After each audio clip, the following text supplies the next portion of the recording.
এখন আমার যতটুকু পরে জাদুর শক্তি আছে এগুলো দিয়ে জাদুর লেহেঙ্গা সেলাই করে ফেলি।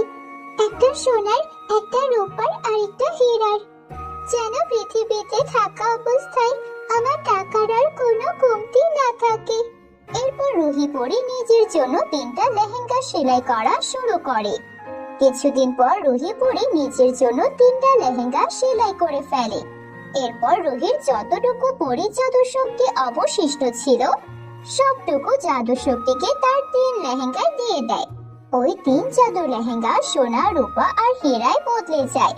যাক, আমার 3 জাদুর লেহেঙ্গা হয়ে গেছে। এখন আমি এগুলো থেকে যখন ইচ্ছা সোনা, রূপা ও হীরা বের করে নিতে পারবো। আর আমি গরিবদেরকেও সাহায্য করতে পারবো।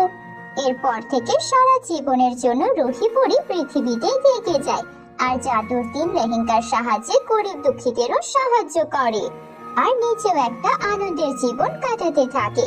তো বন্ধুরা, কেমন লাগলো তোমাদের আজকের গল্পটি? কমেন্ট করে জানিয়ে দাও। ভালো লাগলে একটা লাইক করে দিও। আর যারা আমাদের চ্যানেলে নতুন, আমাদের চ্যানেলটিকে সাবস্ক্রাইব করে পাশে থাকা বেল বাটনটি বাজিয়ে দিও। দেখা হবে পরের নতুন কোনো জাদুর গল্পে। Bye bye.